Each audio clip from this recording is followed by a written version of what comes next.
Forever, I've been in the field with whatever they throw at me. Brush it off, pick myself up, moving on to the better. Hey. Ain't no errors, baby, it's a new era. I wake up early, feeling rich like I'm Kesha. I get to the paper, boy. Extra, extra. Walk with me, you know that I got it. Come with me, let's take a trip to the islands. We up on the jet, we'll do more than just fly on it. Stand on that hill, you gon' die on it. Boom, boom. Baby, I'm not one of them, you should try on it. Miss me with all that, I'm on it and next. Whip this up, I send you back to your ex. But good luck with that, this is big as it gets. Hey, let's see how you do under pressure. Let's see how you do under pressure. Give them a name to remember. Hey, let's see how you do under pressure. Let's see how you do under pressure. A moment can live on forever. Yeah. Oh shoot, they don't let me shoot a whole clip. Firepower in this coalition. We just turned the field into a demolition. It was desolate, but I had premonition. I was training for war, every exhibition, every extra mission, every enemy listening. Get off my I got bad intentions, make it right every wrong, and I'm back with a vengeance. I show you the ropes. Peace in my town, I can show you the coast. Up in the shots if they wanted to smoke. If you know, then you know. Suited up, my whole team do the same. Don't you forget who created the game. Ready for war, I was born with grenades. The trenches where soldiers are made. Let's see how you do under pressure.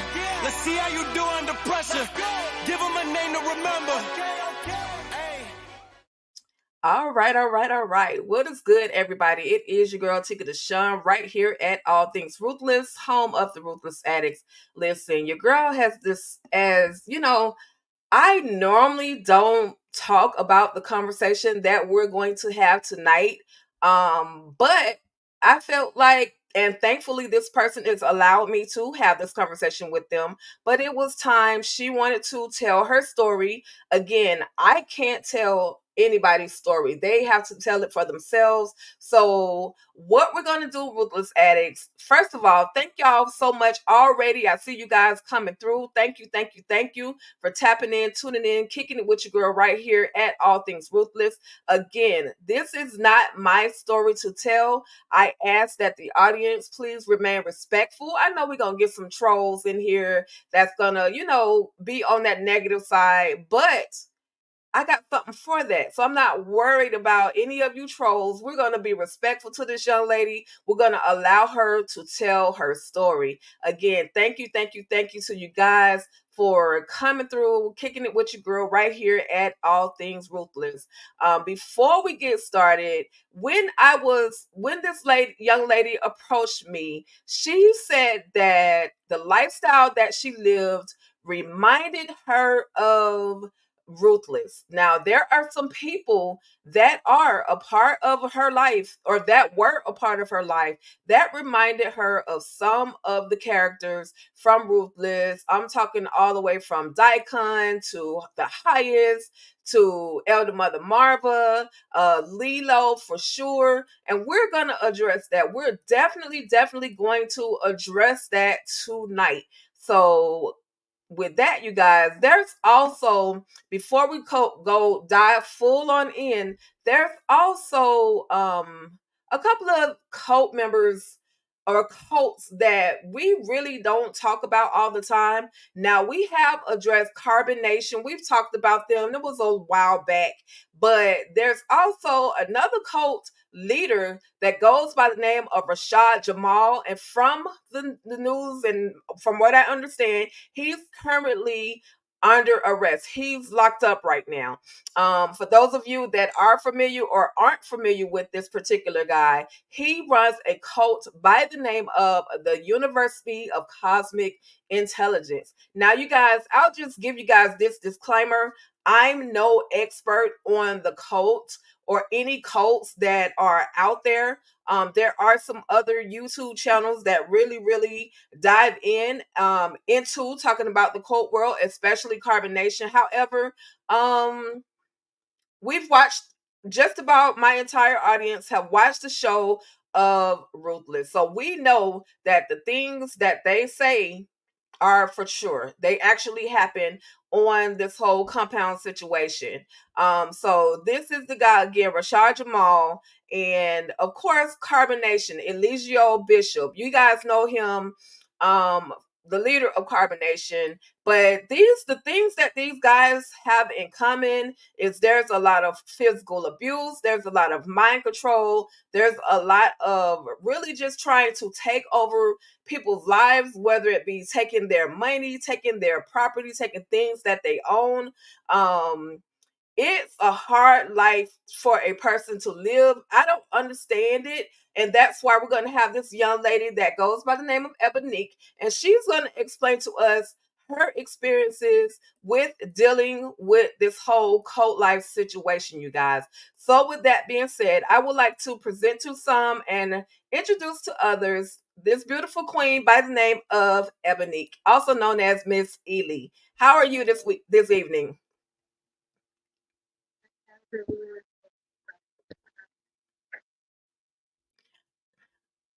Okay, well, I can't hear you. Is your hand over your mic? I don't think so. Can you hear me Okay, now? you're good now. I can hear you Okay. now. You're perfect. So, again, how are you tonight? I'm good. How are you? I'm good. I'm good. Thank you so much for reaching out to me and allowing me to be one of the people that kind of help you get your story out there. So, before we get started, or before we dive into what you experienced in this whole cult situation, or uh, I don't know what you guys called it, but I'll let you tell that story. I'll let you tell that part. But just tell me a little bit of who you are or who you were before you became a part of this association with these guys and people that started you got to know. Okay.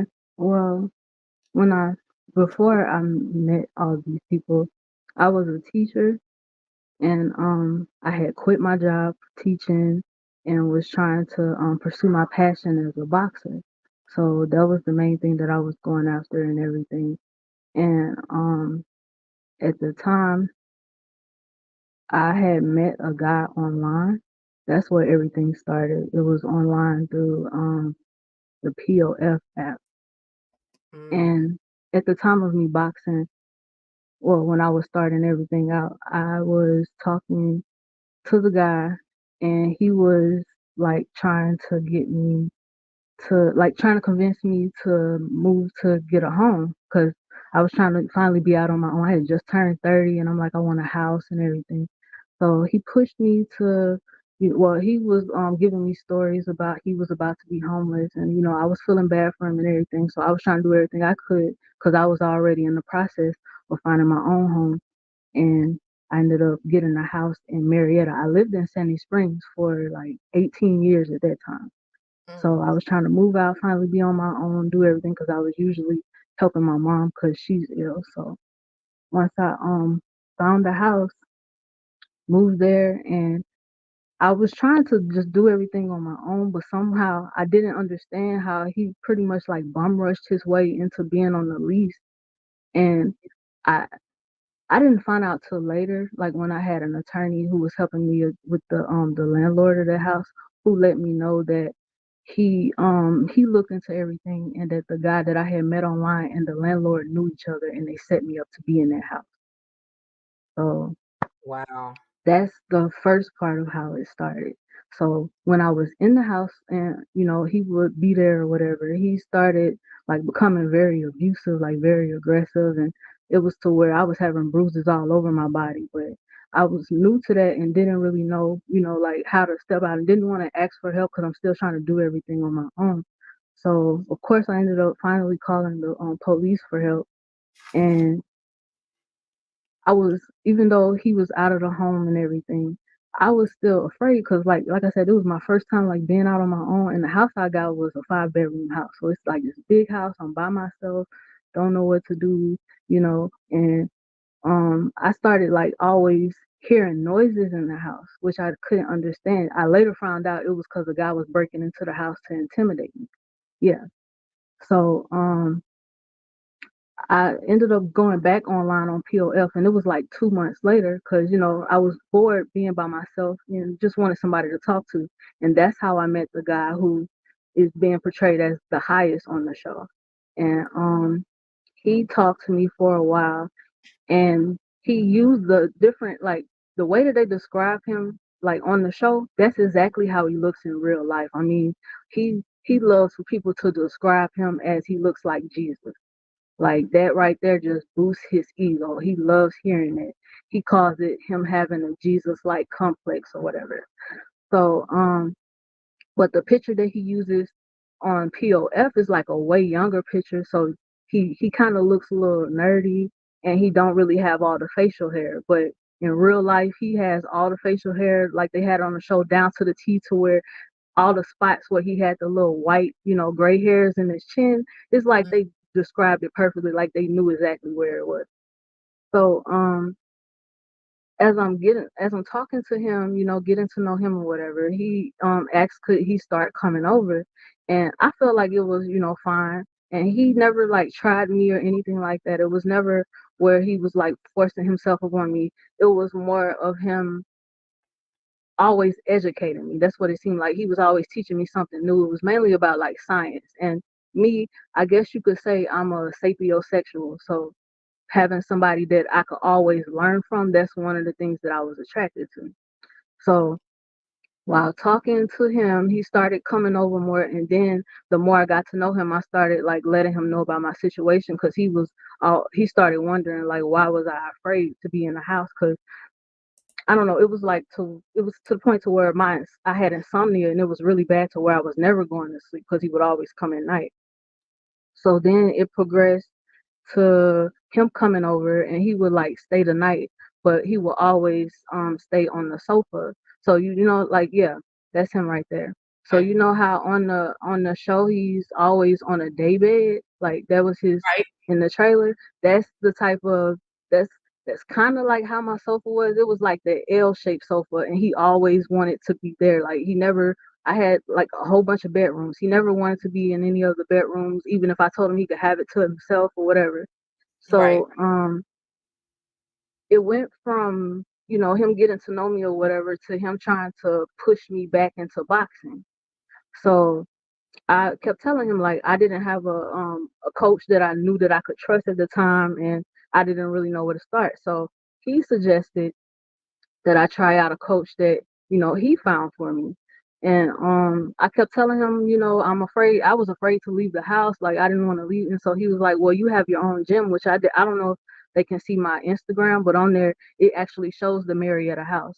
And so I have my own private gym there. And so the guy, he came over, and it was like it took a lot of heavy convincing, because I was still like, no, I didn't want anybody in the house. So when the guy came over, we did the training, and everything was fine. Like everything seemed cool. And then he said that he had to go get something out of his car real quick. And so I'm looking out the window because I'm wondering like what's taking him so long. He was in there for like 20 minutes. He's on the phone talking to them or whatever. And so I don't know. I was like already hyped because our training session was only supposed to go for like an hour. It went for like 2.5 hours, because like I kept telling him I don't get tired. So I Right. could tell like he was pretty impressed by that. So when everything's going, he comes back in the house, and he was saying that he liked me, he wanted to train with me more. And I was like, okay, and all of this is in the basement. So the room that I was at, because of me being afraid, I had moved everything to the basement to where my room was. So when he was supposed to leave, I'm telling him, just go ahead and head out. And at that time, I forgot how I had it set up, but I didn't go back up there because like I said, everything was downstairs. So I just was cleaning up down there, and then I got in the shower, and then I was going to sleep. So in the middle of the night, it was around 4 a.m. because I remember I was looking at the clock when it happened. This guy is still in my house. I did not know he was still in my house, and he raped me. And Mm. this was in I actually remember the date. It was December the 8th of 2021. Yeah. So then I'm traumatized by that, and I'm ashamed. Like I done already had the ex, that was abusing and everything. And so I didn't want to call the police again. I didn't. So, I just stayed to myself for a while and didn't want to talk. And the guy who you see on the picture, yeah, Lou, he he could tell a difference because he, tried to come over and check on me, and he was like, "You don't even like." I stayed far away from him, like even sitting on the seat, on the sofa or whatever. And so, he kept asking me about it, and I was like, "I don't, I just need time. Just, let me just get to know you. You can still, come over and hang out or whatever." So I later found out that I was pregnant because of me being raped, Mm. and the um the day that I ended up telling him about it, the Lewis guy, the day that I ended up telling him about it, um, he was making me feel bad for it, about it, cause his main thing was like on the show, they want you to have the babies, and it's mainly so that they can take the babies from you and either keep them for themselves or they can sell them to whoever. That's Right. like their main objective. So as I'm telling him, what happened, and like I'm scared because I'm telling him, and then the reaction that I'm getting from him, I'm miscarrying as I tell him. So Mm. like blood just started flowing out of me, pouring everything as I'm telling him about it. And so he making me feel even worse. And so, I'm devastated and I'm telling him. And then right after that, he just cut me off. Like he didn't talk to me for like a week. Wow. And, you know, I had to go with whatever. So I remember I ended up going to I had a friend come and help me go to the doctor, and he was messaging me at the time about like what all did I do, and I told him I'm leaving the doctor now. He was like, "You should have kept the baby." Like he was just being real mean, and I'm like, "What do you mean?" So because I like kind of went off on him, like, "How dare you say that?" And I'm just waking up out of anesthesia, like, leave me alone. Like, Right. so because of that, he stopped talking to me for another few days, and then he just started talking about how he felt like it wasn't safe for me, and it was because not only was the ex still trying to come at the house and break in or whatever, the guy who knew that he intentionally got me pregnant because he's a part of this group, he started stalking me. Like he was blowing up my phone like 10 times a day, and it was like clockwork. He was showing up out of nowhere. So I'm just, terrified. I got two people coming after me. Like I don't know what to do, and I'm trying not to like let my family know, but I'm, kind of just letting them know, just stay away until I get whatever situated. So the Lewis guy kept saying, "You need to move to South Atlanta, and I can protect you. I'll keep you safe."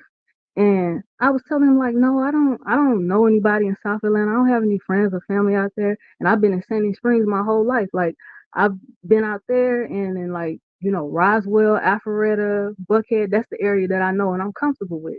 So Right. he was pushing like for this for months.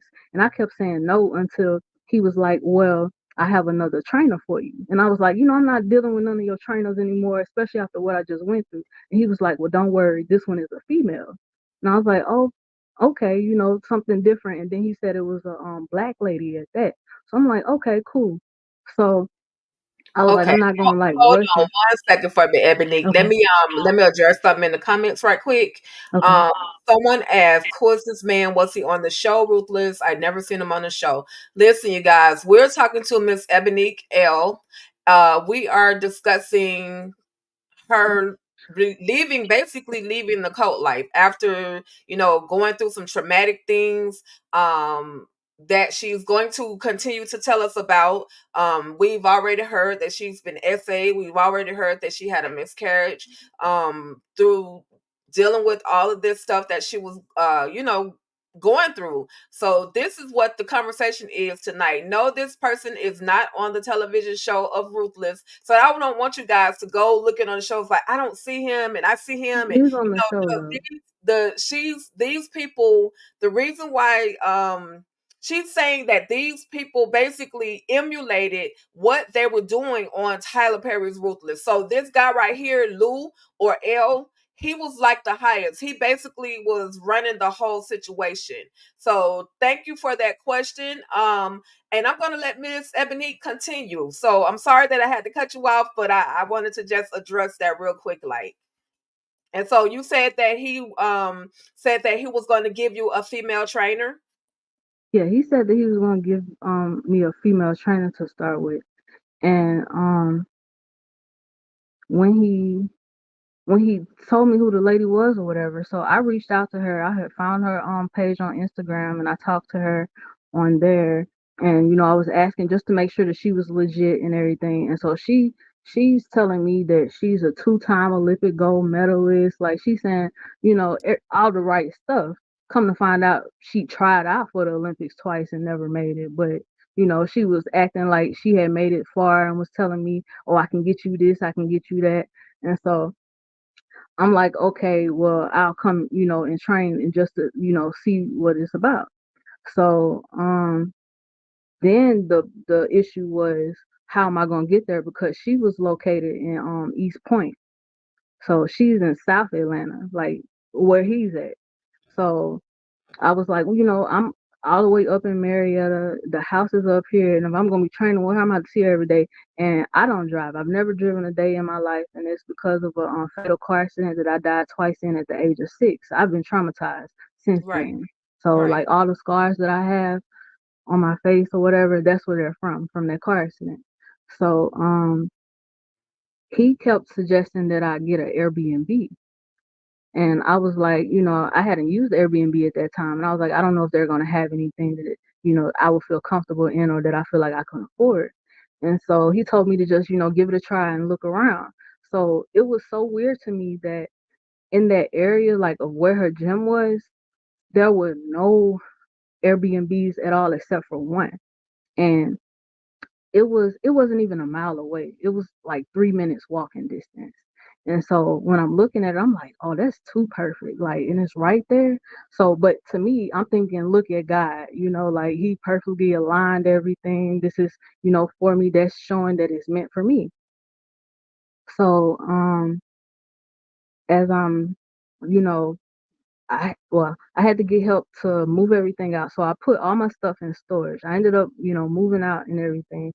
And I put everything in storage and then I moved into this Airbnb, like I said, that was right down the street. So the way that they advertised it was that I was gonna have the whole house to myself, which was the only reason that I accepted it. But when I get there, I'm in the basement. Mm. Like I got the whole basement to myself. And it was $2,250 a month. So yeah. So I'm like, this is ridiculous. I would, for that price, I was like, okay, that's cool for a whole house, but for a basement, no. But I didn't have anywhere else to go. I had already put everything in storage, and I'm still trying to find somewhere and couldn't. So then, there was a man he's a part of it too, but I don't really know how. Well, anyway, so the man that's he runs the house. He's living in the house the whole time, so he's upstairs, and every night he's doing stuff. Like, it's like they were intentionally intimidating me, because the day that I moved there, like I sent him a message to let him know that I'm on the way, and as soon as I told him that, he said, oh, okay, just to let you know, the power is out. And I'm like, what? That don't sound right. But I was like, oh, okay, I done already moved everything out and I'm on my way there. So when I get there, well, on the way there, I was telling the driver about everything and that the power was out, and he was like, "That's kind of sketchy," and he was saying that he's a concerned dad, so he was gonna try to help me, because if it was his daughter, he wants somebody looking out for her.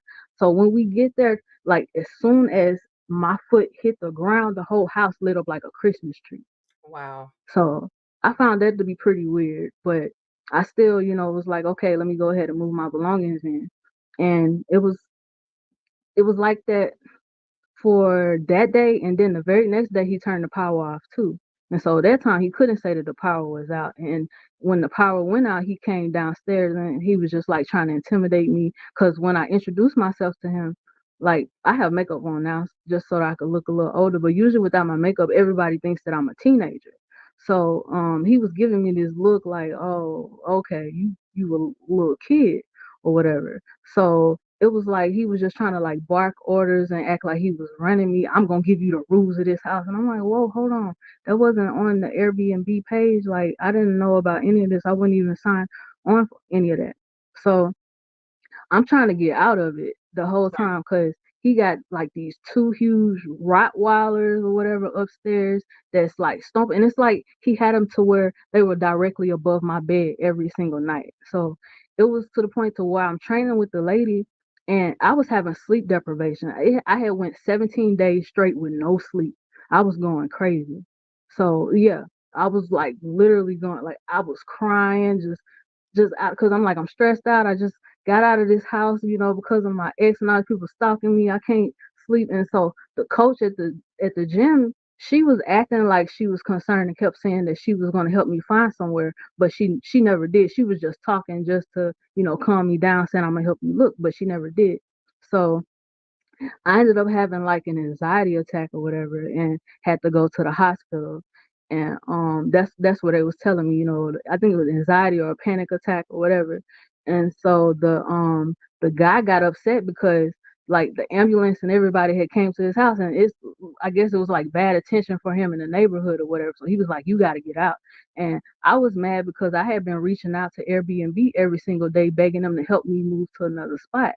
So long story short, Airbnb ended up giving me $7,000 just to like hush me up to keep me from suing them, because I was letting them know like this is negligence on you all's part because I told you all about this and y'all didn't do anything to help or fix it. And he lied about the home saying that I would get a house and I'm in a basement. Right. So that's when the Lewis guy, he came over and he's telling me to he actually got me in his truck and he was like, "We're gonna go for a ride." And I'm like, "Okay." And we don't usually ever go anywhere. It was always just staying in the house.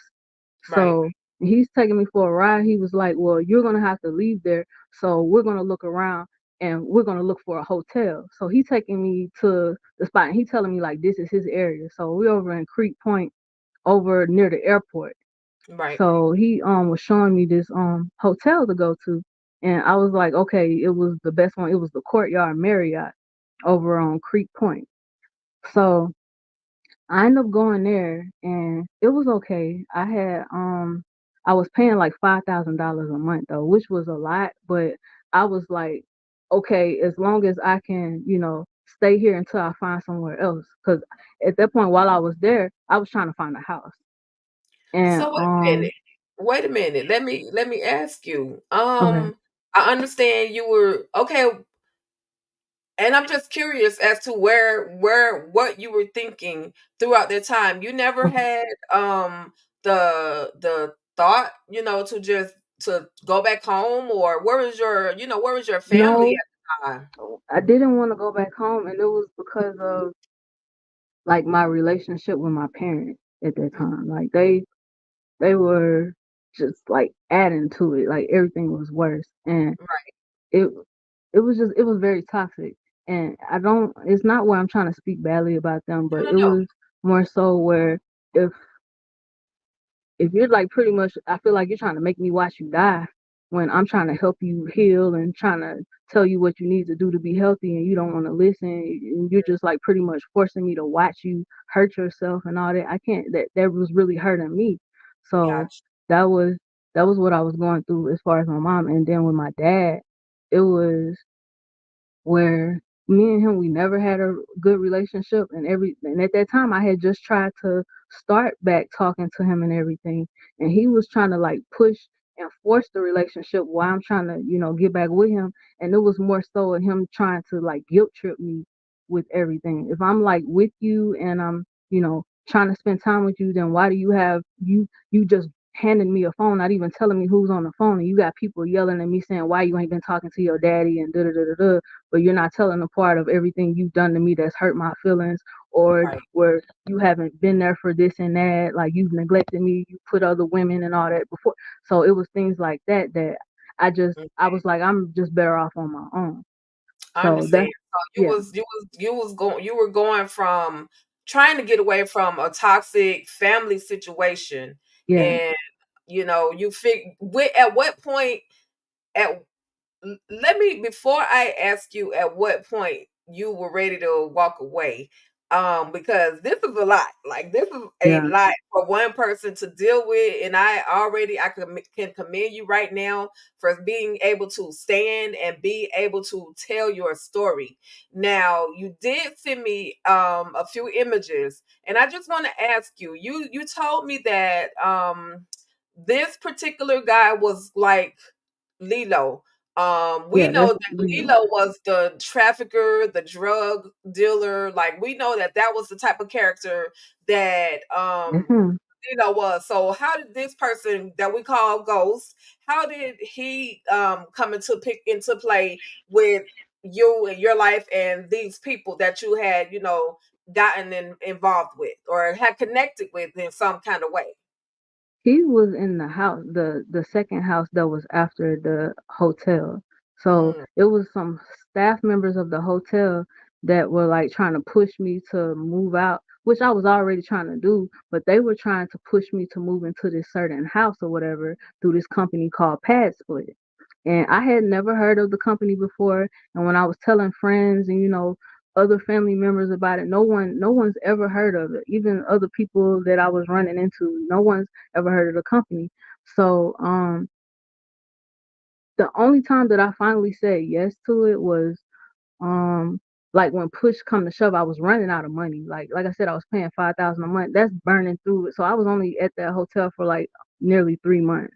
right. So and it was one of the staff members. He had like pretty much kidnapped me in a way, but it was like he lied about it. So I'm trying to see how to tell it. He told he was telling me one day I came downstairs and I'm crying because I couldn't find any houses or whatever. And at this point, I've been at the hotel long enough to where the staff of the house, I mean of the hotel, were looking at me kind of like family, like I was just one of their young family members or whatever. So the what's it called, the housekeeping ladies, they saw me and was asking was I okay, and I was telling them yeah, trying to save face, and they was like no, we can tell that you're not. And that's when I started crying, telling them I'm trying to find a house and it's hard and they're praying over me or whatever. And so the guy at the front desk was trying to get my attention, but I was trying to like ignore him because of something mean he had said before, which was he kept saying, "You're so gullible. I could have you out on Old National in no time." And I'm like, what do you mean by that? Like, but that hurt my feelings, so I wasn't trying to talk to him after he said that. So as I'm trying to like walk out of the door to go sit at the fireplace where I usually go sit every day and just go sing if I'm not like going to the gym, he told me to come over to him and he was like, "They're shooting upstairs on the fourth floor. They're shooting on your floor." I was like, "What?" And I'm like shaking a little bit because I'm like, well, how come I didn't hear it? But at the same time, I had just woke up out of my sleep and I was like, was that what woke me up? And I remember there was a maintenance guy there, and usually every time he see me, he says hey and he waves, but he went running, like he just ran across really fast and he went to the elevator. So I'm thinking, what he said is real and that's why the guy was running up. And of course they're not gonna want to make any attention to let everybody else know. So I was looking and I was like, oh, okay, what do I do? He was like, don't worry about it, just go sit outside and I'll let you know what to do later. So he told me, he was like, put my number in your phone.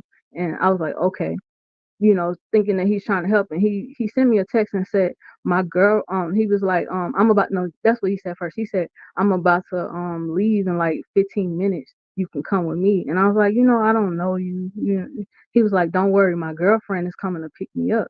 So you can just ride with us, hang out a minute until everything cools down and then we'll bring you back, to make sure you're safe. So I get in the car with the girl that he's saying is his girlfriend, and she looked exactly like him. I mean, they look like twins, got the same smile, teeth, everything. It was kind of weird. And so I told her about you know, the what he said about them shooting, and she was like, "Huh, that's weird. Nobody told me anything."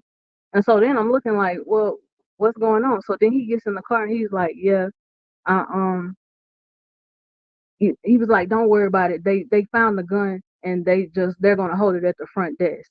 And I was like, "What? You holding it at the front desk? Y'all not gonna have police come?" He was like, "No, we trying to keep this under wraps. Don't worry about it. We about to head out." So he took me to what he said was his sister house, and the sister don't look like him at all. And I remember us being out on the balcony, and I'm still quiet because remember I was emotional and all that before. I'm still not in my element. And he looked over at the girl that he said was his girlfriend, and he was like doing some type of signal to her, and she looked at him and said, "No, not right now," and walked off. And so I'm like, "No, not right now. What did y'all plan on, like I'm trying to figure out like what y'all was planning on doing?" And so he tells me, he was like, "You looking like somebody holding you hostage or holding you against your will. You need to loosen up because they gonna think that we kidnapped you or something." And I'm Mm, like, what are you talking about? So I'm like, oh, okay, I'm trying to like just calm down or whatever and trying to smile a little more. So then the girl comes back out and I talk to her when she started asking me questions, trying to be friendly. And then like in mid sentence, he was like, "Hey, let's go for a ride." And I'm like, "Okay." And I'm thinking we was about to go get something to eat because that's what he was saying. Because she said good because I'm hungry. And so we end up going all the way to Roswell. Now, he doesn't know that I know that area because when I first moved to Georgia, that's where we first moved at. So when we get there, I'm familiar with the whole spot that he's taking me to. And so he takes me to this apartment complex, but the apartment that we get to, well, first I need to say on the whole ride there, he kept saying, "I'm gonna take your organs, girl. I'm gonna take your organs." And so when he's saying that, I'm thinking that he's joking because he had said it one time before at the hotel. I'm look, I really thought he was joking because he seemed like a really friendly guy. Mm. So I'm like, yeah, okay, whatever. And then he kept asking about my vitals. He was like, you said they said your vitals were good, right? Because I was telling him about when I had to go to the hospital and everything. They were saying like they were shocked at how good my vitals and everything were, and I was like, it's because I'm an athlete and I had been training for a long time. So when we get to the house, I mean to the apartment, there's this guy that opens the door or whatever, and he got like these crazy eyes, like one looking at you, one looking down the street or whatever. So when we get into the house, I mean into the apartment, I'm looking and there's no furniture. Like it's just a couple boxes. You see two chairs, you see a cooler that's the size of me, like this huge cooler, and then there's this table with the computer on top. And so I'm looking around like what's going on? And so they was like, just sit down. He just moved in. That's how they described it. He just moved in. He's still trying to get everything settled. And so, like usually when guys get a new spot, they don't be having furniture or whatever. So that's what I'm thinking. But Right. still, still trying to look around like, I don't know about this. So they asked the guy, like, how are you doing? He said, well, I would be doing well if I had a kidney. Yeah. So at that at that point, I'm like, oh, so y'all thought that y'all was about to set me up, and really? So I'm giving Autumn that look like y'all, you got me bent. So I'm trying to stay calm. I don't know what to say, how to react because I'm Right. out of my element. I'm out here with people that I don't know. I don't have anybody to call that can come do anything or whatever. So I just kept quiet. So the guy, he said that, and I didn't say anything. I just looked down and was looking at my bag. I was like, you know what? I'm just going to ignore them. So then they put on this Scooby Doo movie or whatever, and the guy from the hotel and his girlfriend they started going out on the balcony, and they out there for like a really long time talking. And I'm just sitting there trying to stay calm, like Ebony, don't freak out, don't do anything crazy, like don't spaz on anybody, just let everything play out. So I'm just watching the Scooby Doo movie, just irritated. And then the guy, he keep looking at me, smiling or whatever, and I'm trying my hardest not to look at him because I'm still like, how dare you? So then they come back in, and they was looking at the guy or whatever, and then all three of them got up and he went towards the like back up to the living room, and they went to the back to the balcony again. And so I'm in there by myself, and I started just trying to get my bag and stuff together because whether they knew it or not, I had a taser, I had a pocket knife, and I had brass knuckles in there. Like Right. I was ready. I was like, if anything go down, Ebony, just protect yourself. So when I get everything together, they come back in and they like came in unison. And that's when I started like grabbing for my bag. And so the guy was like, you know what? All right, bro, we just about to go ahead and head out. Never mind, bro. Never mind. Like he knew where my stuff was. He knew that I had weapons and he knew like the pocket that I had them in. So when he saw me grabbing for it, he already knew what was up. So he was like, we're just gonna go ahead and leave. So when I get in the car, I'm still like, I don't even want to say anything, but I'm sitting right behind him and he looking like through the rear view mirror, he giving me that look like, you done messed up, right, or whatever. And I'm looking like, you got the right one, you know that, right? So he kept trying to get me to like they was trying to make me drink this green drink or whatever, saying you haven't eaten anything all day, you need to drink this. Here, drink this. And I'm like, no, I don't even know what that is. It's a healthy drink. I'm like, nah, I'm good. Just take me back to the hotel. So when I get to the hotel, I'm usually like out every single day, like I said, out on the where the pool is singing and all that.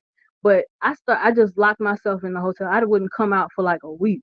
And so the staff started reaching out or whatever because I realized that it was their job to watch me.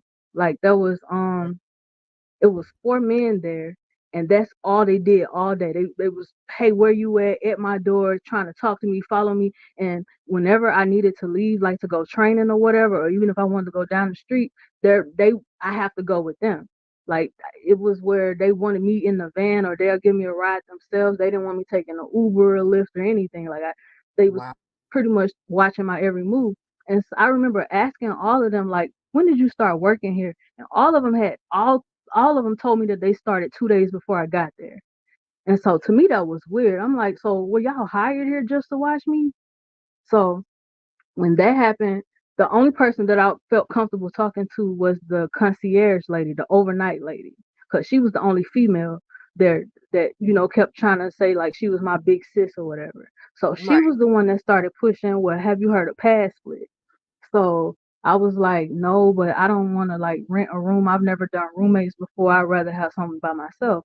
So she, like I said, she kept pushing for it. And when push come to shove, when I was running out of money, I said, okay, fine, I'll do it. And so she was like, okay, great, great, and grabbed my phone and was like, I'm gonna find it for you. I'm gonna set everything up. So she was saying, I know this one house you can go to that's perfect. There's a guy there that I know. He's gonna look out for you. He's gonna take care of you. Me and him really close.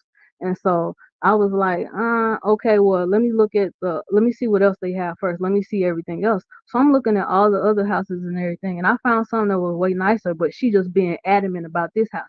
No, you don't know those people. You don't even know their area. You don't know if that's safe for you or not. You need to be at this house. It's gonna be good, and I'm gonna come and visit you. I'm gonna do this and that. Don't worry, I'm gonna make sure that you okay.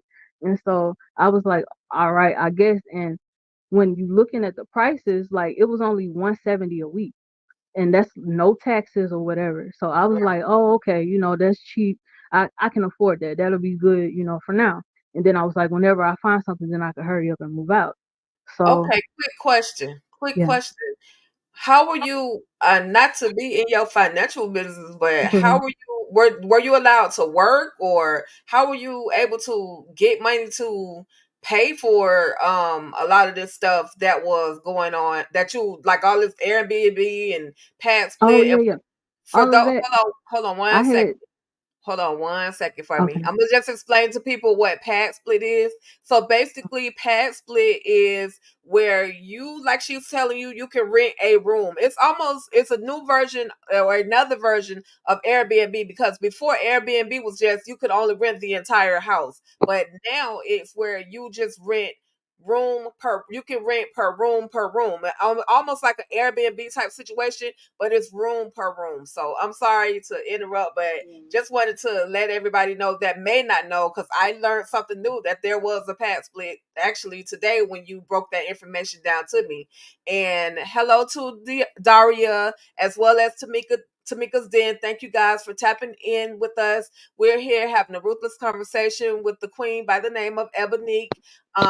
She's just giving us the breakdown on her experience and what she considered to be the cult life. So okay, so you were going from, you was free. Okay, so the money situation, where did you get the money to pay for this stuff? And because at this point, also when you answer that, how did you finally connect that all these people were literally working together, other than the ones at the hotel?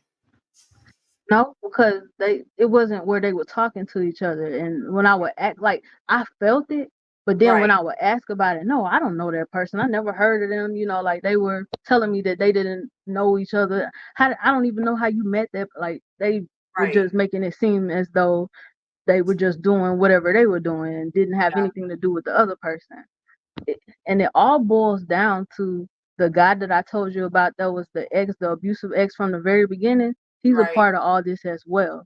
Oh So wow. that was his job, and I didn't find that out to the beginning of this year. Like it took me a while to piece everything together. It's where I had to like keep playing everything in my head over and over to connect everything. Mm, So it like I said, they kept trying to they made sure that you didn't know what you were in. That was right. the thing. And it wasn't just me, like the other people that were victims of this too. It was a few people that I helped escape. before I Right. got out. So Right. when I came back and I, still had their number and I reached out to them to tell them, they were like shocked. They was like, "Oh my goodness, are you serious?" I was like, "Yeah, none of us knew. Like you didn't know what you were trapped in. You been abused, you having this and that done to you. You're just thinking that there's just crazy people in the house.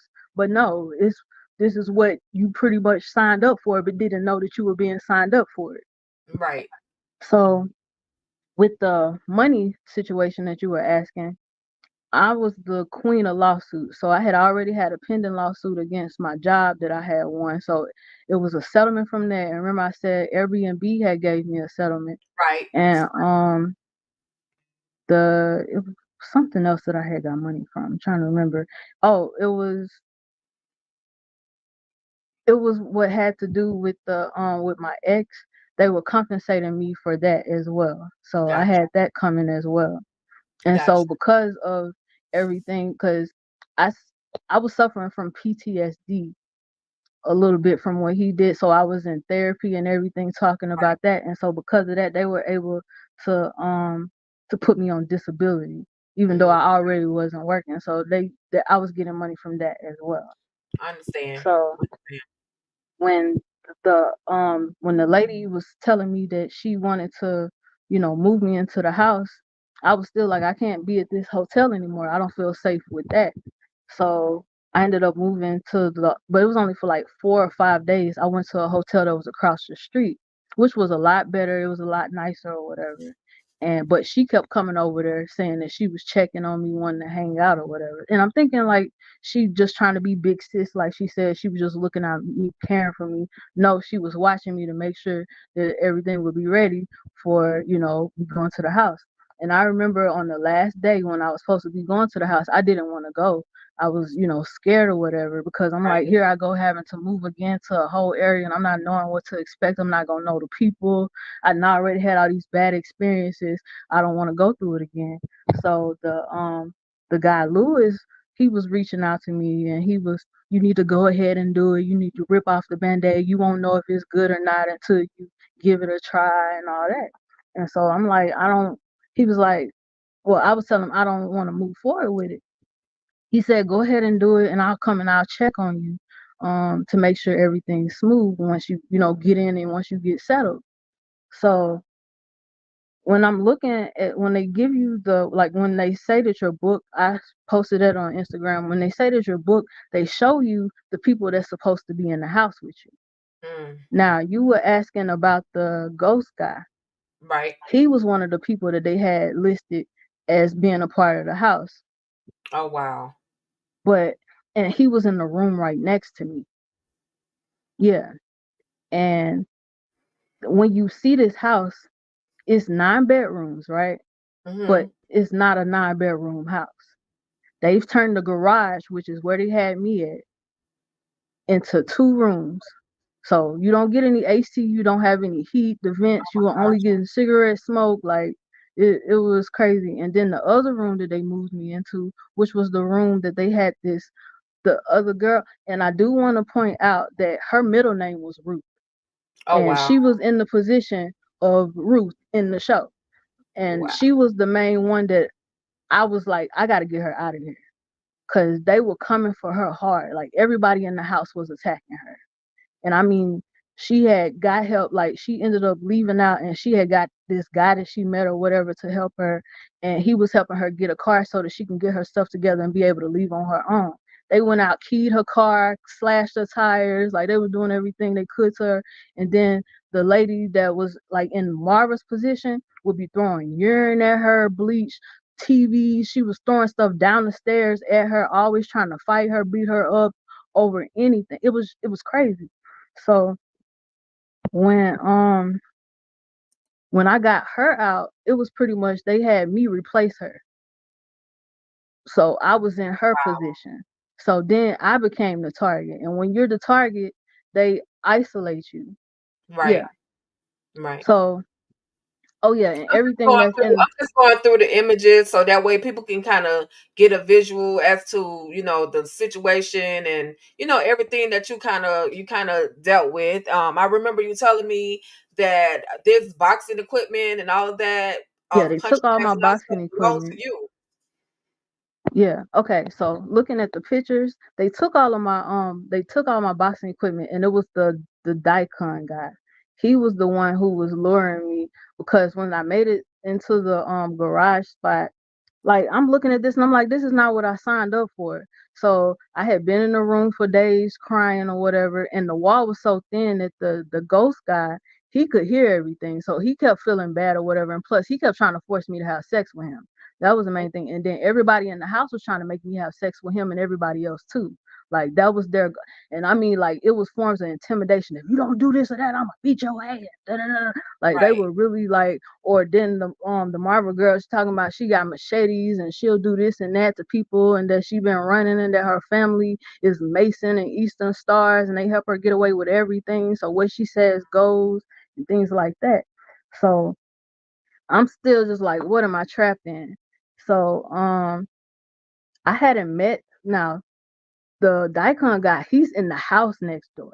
So he acting like he's not a part of this. But honestly, I think he and his family owns the house that I was in, that they put on Airbnb, and everybody in the house is under their control. Because it was me, 8 men in the house, even though they didn't say that there were 8 men on the Airbnb, not the Airbnb, the Pass Split app, Right. because half of them were squatters or that Mm, they didn't know were in there.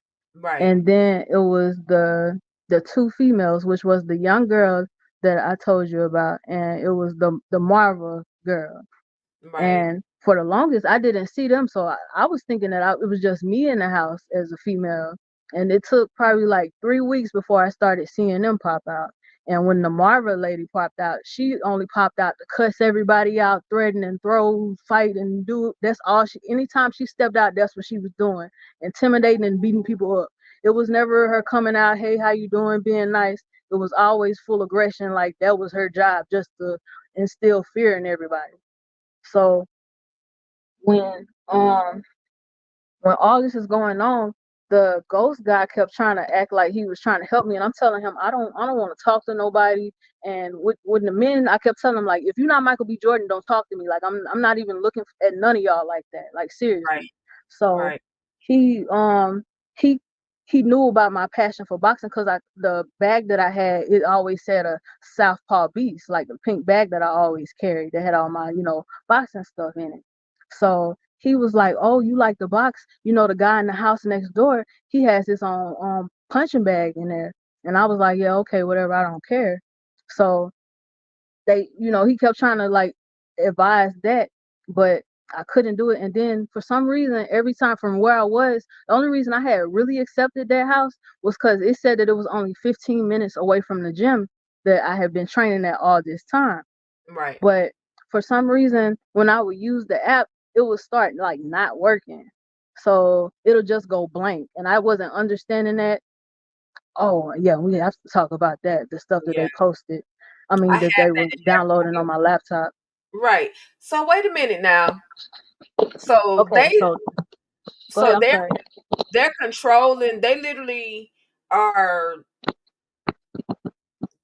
I don't even know how to explain it, but basically, there's no way of you to there's nowhere for you to go. So you're basically at the wheel and the beck and call of whatever these people, whatever these men and these couple of women are telling you to do. Did it get any kind of was there any kind of physical other than the very first situation that happened to you? Was there any kind of physical um um threatenings, or was it more just verbal for you? You talking about like towards me or Yeah, for other towards you. people? No, I was towards stabbed you. 17 times, Wow. like all over my body. I was stabbed 17 times. I was beaten with my own brass knuckles, punched all over the face. The pictures and everything that I have on my page, that's where that's from. And Okay, the so do you I was mind if I dragged by share my those hair. with the audience? Do you I'm mind if sorry. I do you mind if I share those pictures of you Yeah, that's getting fine. That's fine. okay, all right. I'm gonna pull them up now. So Yeah, she dragged me by my hair until she ripped it out. And this was the Marvel lady. She used the scissors and she cut my hair out of my head. So yeah, I had been stabbed all over. And I called the police begging for help when all of that happened. And you know what happened? Instead of them arresting her, they showed up and arrested me and said that I deserved everything I got. Yeah, What? that yeah. He said that the way that they spin it or decided to spin it was that I kicked in her door and attacked her, and so everything she did to me was self defense. And I was like, how is that even possible? When I had reached out to them multiple times, I constantly called the police begging for help, and other people in the house did too. They kept taking our phones, and when the cops would come, they would it's like one. I later found out that they knew her. Like when you listen to the 911 calls and all that, she knew a lot of the officers. Remember, I Wow. told you that her Right. parents were all of that, so she knew them. And they would come in and give excuses. Oh, she's not answering the door, so there ain't nothing we can do. I'm like, what? She's not even supposed to be here. She was a squatter herself. Like she had got kicked out of the house, but then because no one had like they hadn't put anyone else in her room or whatever, she came back and she changed. She had broke the locks and everything on the door so that nobody could go in. And she kept coming in my room, breaking in my room, stealing all my belongings and everything. And the thing was, I was never gone. I was always just sitting outside the house. So she would wait until I would go sit outside to go break into my room and steal everything. Wow. And I'm Wow. constantly reporting all of this to past splits. I got over 100 emails where I'm sending them everything, telling them everything that's going on. And they're just saying that there's nothing we can do. This is not our problem. You need to talk to the host or the owner. And the host and owner don't exist. Like, I don't know if anybody's been watching the news and seeing all the complaints, but the host and owners of the houses, they don't exist at Wow. all. Everything is through past split. And Right. like I keep trying to like warn other people, past split is what they're using to sex traffic people. They're getting homeless people and the domestic violence victims that can't find anywhere else to go. They're convincing them to move into these homes, saying it's a new, fresh place, to start over, and it's very affordable. But when you get in there, all these places have squatters. They have all these violent stories, and so I'm looking on the Better Business Bureau, and there's thousands of stories that's exactly like mine, where they have men. They come in the house. I mean, they come in their room, and it's a man sitting on their door. That's what I found the what was it, December the 23rd, right before Christmas Eve, the guy that I told you, Ghost, I came in my room right from training from the gym, and he's sitting on my bed. And no, he was actually like he was laying in my bed, like he was getting comfortable about to go to sleep. And I'm like, what are you doing here? He was supposed to be gone. They told me that he had moved out or whatever. I'm like, how did he get in my room? Because every room has codes on it. I don't know how everybody was like being able to override the codes or whatever, but everybody kept coming into my room. So when I see him, I got scared. And so I was like, man, forget this. I'm going to go sit outside. And it's like 20 something degrees. I did not care. I was outside with a blanket crying. So that's when I met the Daikon guy, the one who was in the house next door. And so he was like, um, are you okay? What's going on? And I told him this guy is in my room and I don't feel comfortable being there. So he was like, okay, well, you can sit in my garage. You can just, stay there for the night or whatever until everything dies down. And so I did. I stayed in there until 8 in the morning. Like he had a little TV and everything out there, and everything was fine at that point. So then that's when I saw the punching bag or whatever, which I later found that he bought that punching bag just for me. Like that was bought to lure me to, be nice or whatever, or actually give him the opportunity. And the bag that he had was like the dream bag that I always wanted. And it was the one that I always told the Lewis guy about. So that right there was kind of weird to me. And I'm like, how did you know? Like, how did you have that? Because he was like, I just got it on sale. And it was Christmas time, so it was on sale for the price that he said it was. So the very next day, like remember, I went back to the house at 8 in the morning. So I go in the house and I went to sleep and I'm knocked out, like I'm dead asleep, and I just hear somebody just banging in my window like crazy, just banging like crazy. And he was like, go look, it's flooding, it's flooding." So I'm looking, all the pipes done burst. Like there's just water just like pouring down. And so remember it was the time where it was all over the news that it was a nationwide, like everybody's pipes was bursting or whatever. But this wasn't one of those situations. The guy who was in my room, he had bust the pipes on purpose.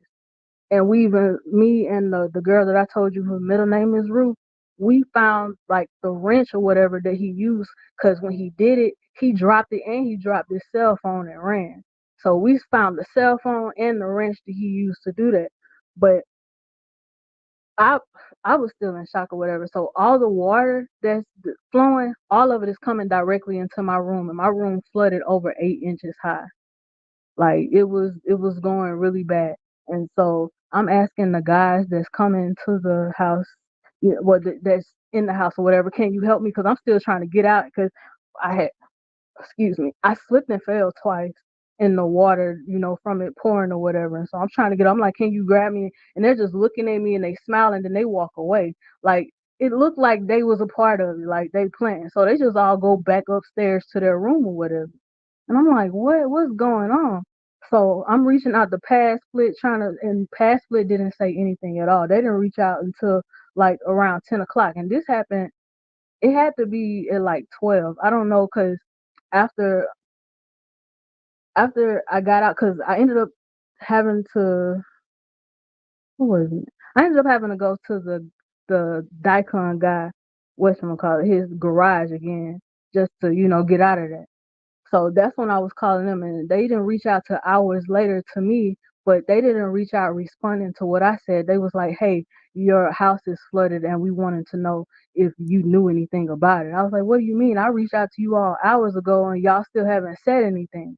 And then it's like, "Oh, yeah, we knew that. We knew that." And I'm like, "No, you didn't. If you asking me did I know anything about it, and you talking to me as if I didn't know, like." So then it was this old white guy that was there. And this was so weird to me. He came to me and he told me, by the way, you need to know that every room has hidden cameras in it. And I was like, what? And he was like, yeah, it's all in the smoke detectors. And like this is just all happening all at once. Like this is just trauma after trauma. And I'm feeling violated. I'm like, what, are you serious? And I was wondering why it seemed like anything I did in my room, people around would react. And I found that very weird. So as soon as he told me, I was like, you know what, forget this. So I really don't know what I used to climb on, but I got up there and put my headscarf up there and I covered both of them, because it was two. Each room had like two smoke detectors. So I Right. covered them both up. And then the very next morning, I'm still trying to get them to get the water out of my room. So no one got any water out, and everybody else in the house, they left. So I'm stuck in this house by myself. There was no heat, there was no running water. It was crazy. So, and I kept like reaching out to Pass Split. They're not doing anything at all. And then they was like, "Oh, it was a holiday break." But I'm like, all your employees and staff, they all live in these Pass Split houses. Like Right. all the staff were Pass Split members, which was crazy to me. Okay. So So tell me this. Okay, because it's obvious you endured a lot of traumatic moments. A lot. It's like everything that you're telling us, it was something traumatic within these situations. yeah, So I want to kind of push forward a little bit. At what okay. point did you say it's time for me to go? I was ready to go through all of this, like the moment I got in the house, but they told me that because I wanted to transfer. I kept asking, could I at least go to another house or whatever. One, they were saying they weren't going to give me my money back.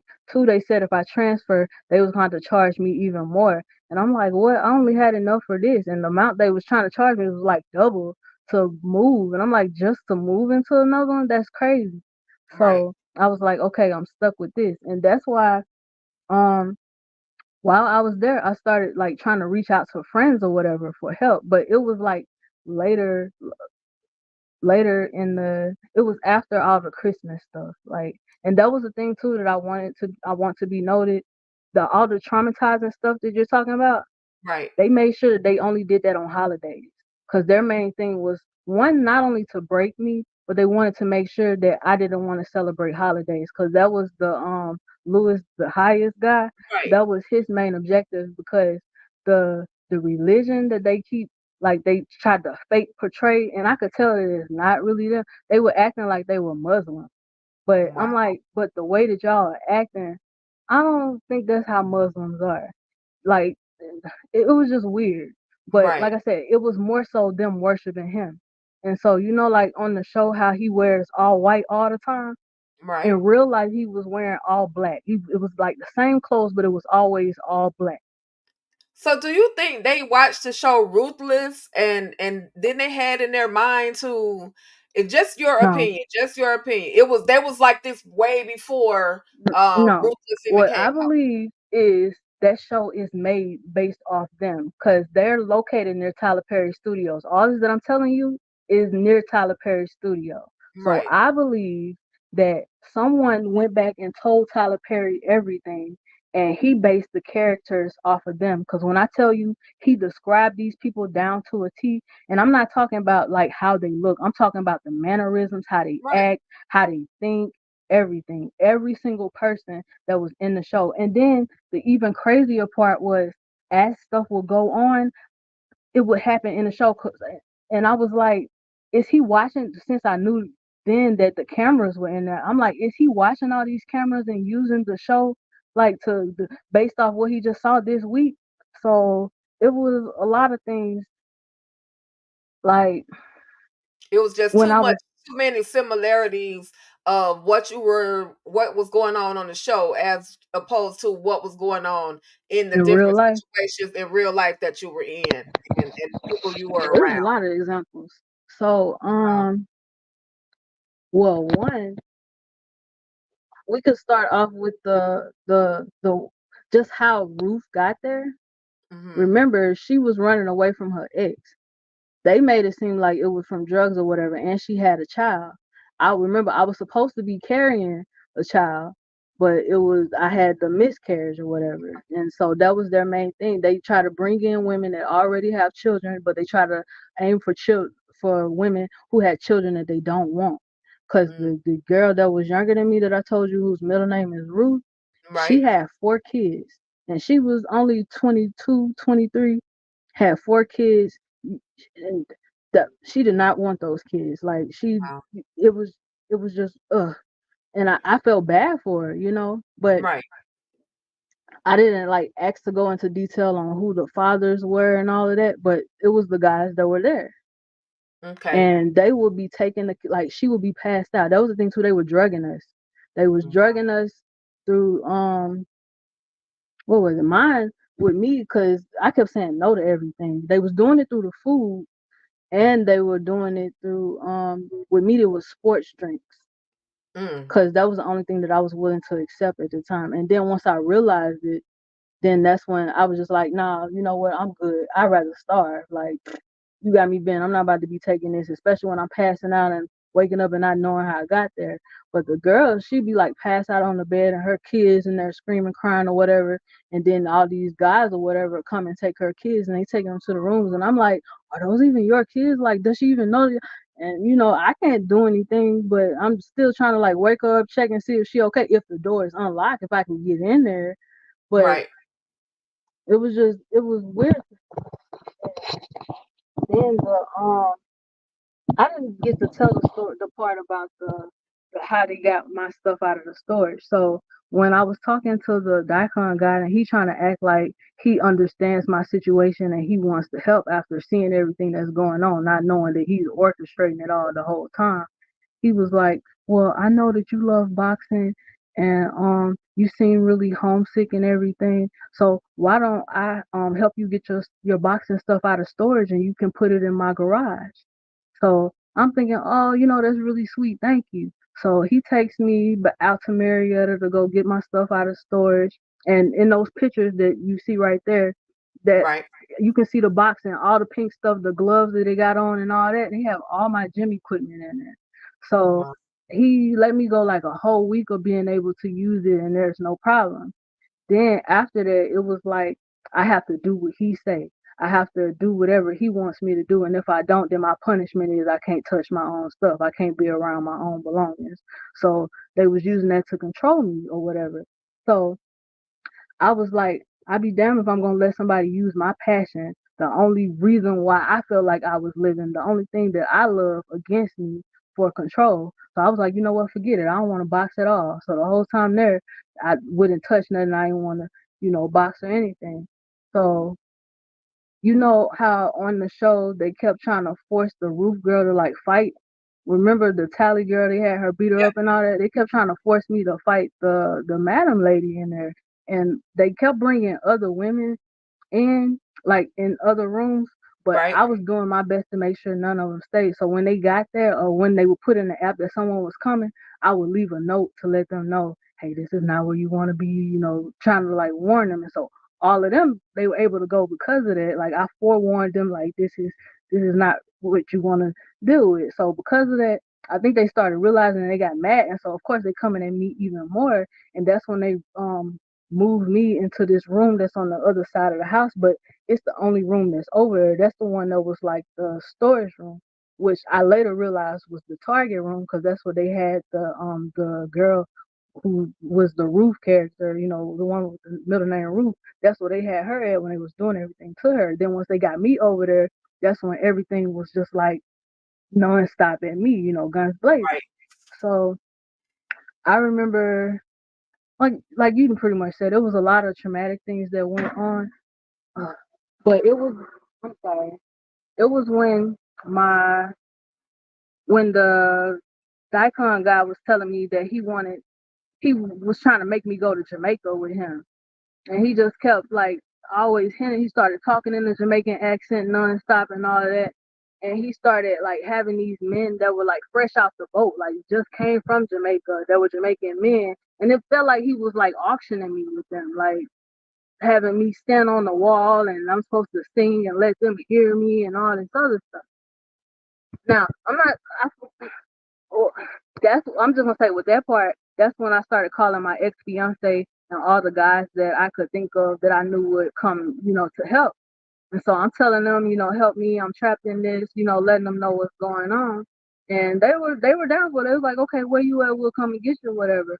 So I knew, but I didn't like know to that extent. They have my phone cloned, so any phone calls, text message, or anything that I make, they listening to it. They can see everything that I'm doing.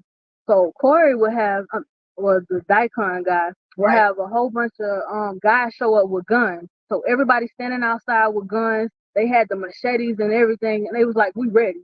Like, oh, somebody coming. Like they were always ready. And so then I'm like, oh snap. So I'm trying to hurry up and message them and be like, abort mission, don't come, don't come. I don't want anybody to get hurt. Right. Especially, I'm like, it's not that serious. I'd rather just go through this by myself than to put other people in that position.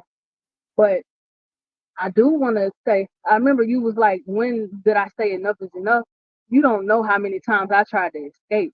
And I mean, Right. it was in the middle of the night, 2 or 3 o'clock in the morning. I'm climbing out the window, running down the streets in the woods, but it's in the middle of nowhere. And I'm like trying to.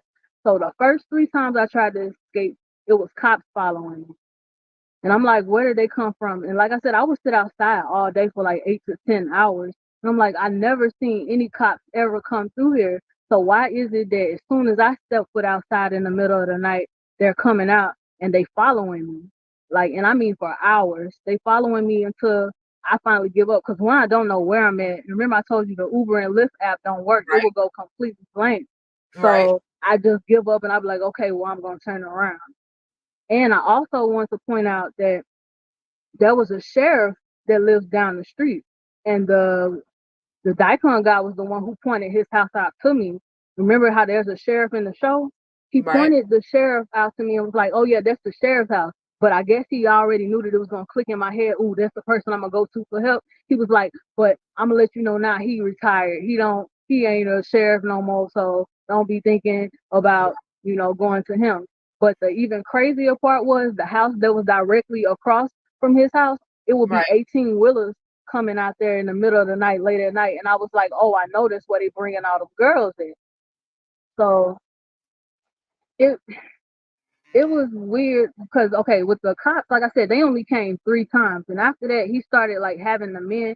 she like had them set because remember I had insomnia, so I'm like I could do this every night. I'm gonna get out of here. I'm gonna figure a way out. She started having the men like on a schedule to watch me.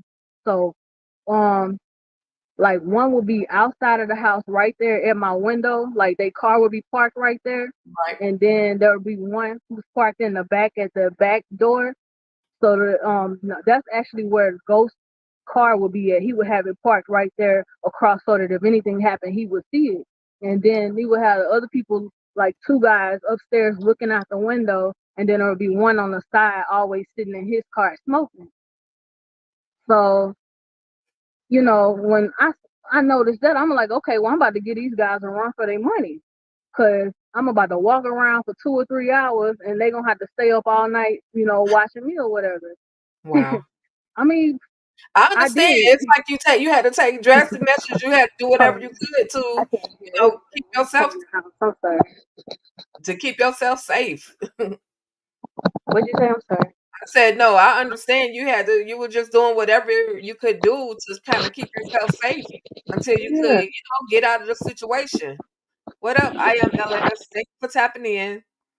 Yeah, we got people on IG that are listening to this story. We got people on YouTube that are listening to this story, y'all. I'm here with Miss Ebonique, and she's just telling us a little bit of her experiences dealing with this whole this group of people that were living a cult life. They were basically holding her hostage, basically holding her, wouldn't let her leave.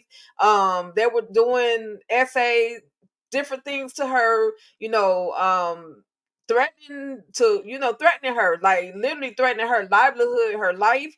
She attempted to reach out to help, but then once they found out, because they were listen to her conversations through the phone, where she would have to tell those people don't come, because I think they know what's basically going on. So God, man, oof. This is a lot. This is a lot. And again, you're still standing. You're still standing. Listen, we're gonna wrap this up. We could go all. I know you have so much more to to give us. Um and I'll definitely want to come back and have this conversation again, continue this conversation. Um Listen, girl, you took my breath away with this conversation. I couldn't imagine myself being in this situation and getting out of the situation right now. As of right now, are you completely away from that situation and safe enough to where you're not seeing them every day? To a certain extent, I want to say they still call my phone all day, every day. Like especially if they know that I'm talking about them, because they still have my phone cloned, like with the number that I have and everything, so they can hear everything. So anytime I'm speaking on them, they're contacting my phone to like intimidate me to be quiet. And Wow. actually, today the highest guy, today is his birthday, so he did reach out to me earlier after it was because they had my phone cloned. He saw the messages that I was sending out to people, and it was like right when I sent it, he sent me a message saying, "LOL, I hope all is well with you." I'm like, oh, so you, and I let him know. I was like, oh, so you letting it be known that you see my messages. Well, good for you. Hopefully you'll tune in too. So Mm, there's that. that's And um, I mean, remember they have me on house arrest right now, so I'm not able to go anywhere or do anything because of what was done to me. And it's even more frustrating and traumatizing because it's like as I'm trying to heal from this, because I still have nightmares, flashbacks of everything. Like even like hearing certain songs that I only heard in there, it would like just trigger things in me because right, of what happened the first time I heard that song or right, whatever. So it's okay somewhat, but they do have people that come out here and watch me, like, and I know their cars because they were the same cars that were out there. So I, let them know I see you. I'll stand up or whatever to let it be known. Hey, I see you looking at me or watching me. And they right, actually had somebody moving apartments at the down here on the end, and that's how I started peeping everything. And I was like, oh, so y'all have them here to watch me too. wow. And yeah, so there's that, but nobody has like done anything physically. Right. So that's Well, pretty much it. But I did want to say from the pictures that we do have that the guy who's holding the gloves, that's right. the guy who is the Andrew in real life. And if it Mm, wasn't for him, I would not have known what I was trapped in. And what I wow. mean by that was he did it on purpose, but he was trying to make sure that he did it to where it didn't look like he was snitching on the situation. And he pretty much was showing that he an undercover agent, or at least I feel so. So he was on the phone. Like I said, he always have headphones on, and he's always reporting to this girl. So when he was reporting to her this one time, he waited until the Daikon got left out of the garage, and he was saying it really loud so that I could hear him. He was like, "Nah, she in the house next door. She from the house next door. The nine. Remember I told you it's 9 bedrooms." So he was Right. like, the nine, yeah, the nine. That's Corey's job. Corey handling that. He handling his job. That's the Daikon guy real name. Right. And I'm like, what? So when he said that, at that point I'm about to confront it. So when I asked the Corey guy about it, he was like, "Oh, no, that's a place downtown. It's a club he talking about. He ain't talking." But he was looking mad, like I can't believe he said that or whatever. So it was then that I realized what I was in, and it was right before my birthday, and that was like right at the time. Well, it was the day before my birthday. I had went to what's it called? It was this sauna, like the spa place. And when I went in there, it was a whole bunch of people that I noticed just that was there, and they were watching me, but they looked like the Black Secret Service. So when I saw them, I'm thinking, oh snap, it's somebody official in here. Like who's special, who got all this. And I later realized that they were there for me because they were coming in like the sauna rooms that I was in by myself and just sitting in there watching me while the other ones were standing outside around me with the little earpieces in their ear. Right. So when that happened, after he realized that, remember the next day was my birthday. Since that day, I hadn't been able to go anywhere. So I was only stuck in that house from then on. I was never able to go anywhere at all. My So God. My God. it has Listen, been a lot.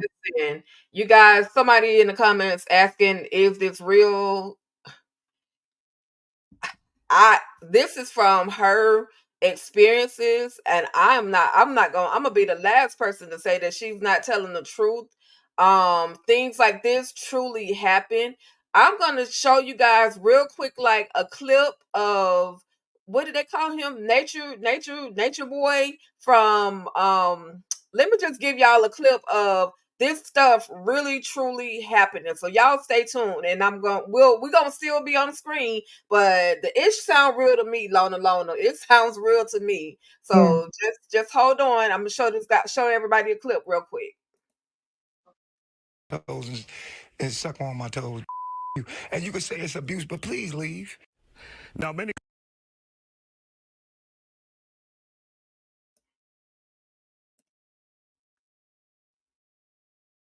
want to slap a back to sense, like, stop wasting our time making about you.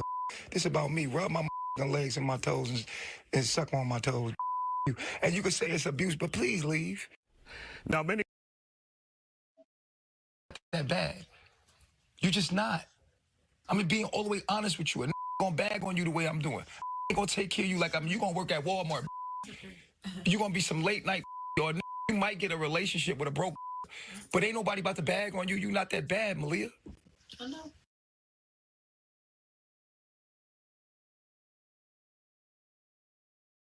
Listen, y'all, that came from Nature Boy.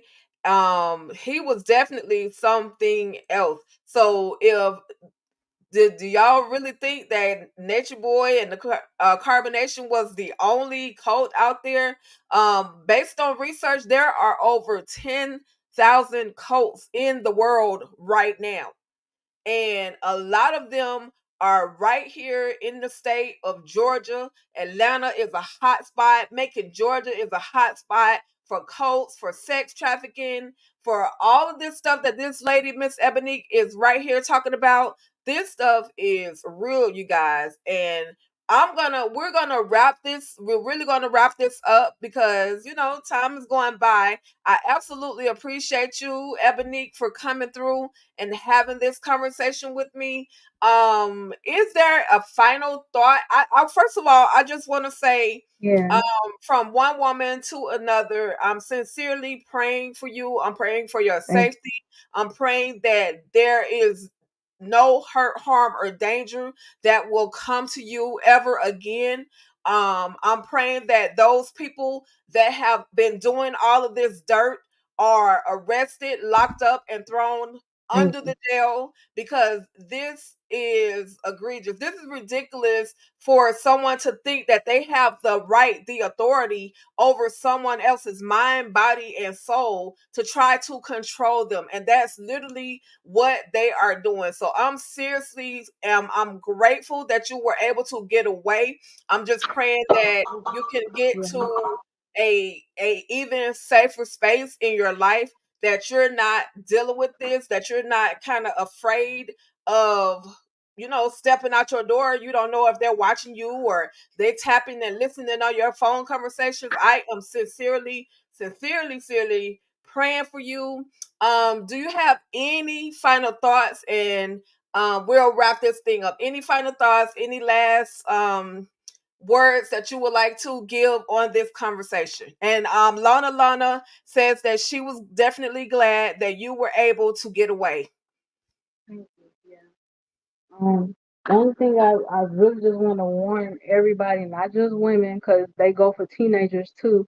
Um, and we didn't really get to talk about the other part of those pictures, the garage, but the guy, there was the Mexican looking guy, and then there's a guy behind him. That's the Right, guy who's River on the show, and then the other one is the one that they call Boy. They were right, teenagers, like they were young guys that's being forced to be there. So with that being said, and they were always being abused the most because they were the most vulnerable, trying to get away from their parents too, and they felt like that was the only place that they could be at. right. So just be careful who it is that you trust, and know that even though people will pretend to be your friends, they're not. And don't go for past split. That's the thing. And hotels, you definitely have to be careful. Airbnb is part of it too. So watch out for that. And honestly, the homeless shelters, they go for the people in the institutions and all that as well. And that they have when they arrested me, when I was in, they put me in solitary confinement, and I didn't understand why. It's because they knew at that time that I was pregnant, and I was pregnant because I was raped by the Daikon guy. So he was trying to force a baby out of me too, but because of the girl stabbing and beating me and all that, I ended up miscarrying, but they didn't even catch that. So from what they had from the medical records was that I was still pregnant. When I was in solitary confinement, all those girls in there were pregnant. So Right. what they do is they get the girls pregnant and they either kill them or they get them arrested, and then the men, they take the rights of the kids, because all the guys there, they all had their children, and it was the women were the mothers were nowhere to be found, and it was because they were doing whatever to them. So they take the kids and they either groom them for themselves or they sell them to other people. So just please be careful. Yes. Yes. All That's what I right. want to put out there. Okay, absolutely, absolutely. Well, thank you so much again, Ebonique. We're gonna You're wrap this welcome. thing up. Feel free to reach out to me whenever, if there's ever any more anything else that you want to discuss. We can carve out some time and we can talk more about this again. Or even if Okay. you just want to message me and just talk. I mean, I am that type of person. I'm here, to listen. I'm no therapist. I've never honestly experienced anything like this, but again, as I stated in the beginning, I appreciate you for, trusting me enough to be able to bring this conversation, spread this word out for you. Um, and I'm just gonna, again, thank you. I'm gonna pull you off of the screen, and then I just have a last message for the rest of the audience. Okay, so thank you so much for being here. I absolutely Thank you appreciate you. for having me. Take it easy. You be blessed, girl. Say your prayers before you go to bed. God got your back, no matter Yes, what. ma'am. Okay. Okay. All right, All you have a right. good one. Thank you Yes, for ma'am. having me. You're welcome. You're welcome. Take it easy All right, and y'all be take care. safe. Be Bye. safe. All right, y'all. So that was it, y'all. That was a lot. That was a lot, y'all. Please be safe out there. You never know. You never know what you never know what other people are going through, but you also never know what could happen to you. So you guys, please, please, please be safe. With that being said, tomorrow is Mother's Day. So happy early Mother's Day to all of the mothers, the aunties. I know this was a deep conversation in the night. Your girl has never had to have this conversation with anyone, but I just listen, this was a lot to take in. I'm gonna have to go wind down. I'll say that much.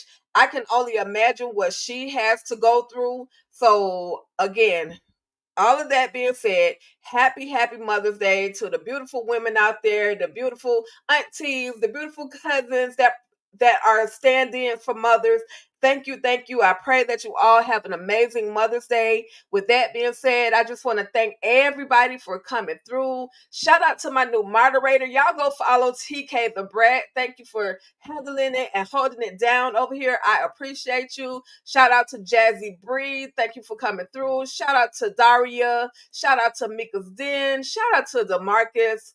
Shout out to DeMarcus Vaughn for coming through and checking out this whole conversation. Shout out to my girl EJ the TV Junkie. Make sure you guys, I have included a link for her new website.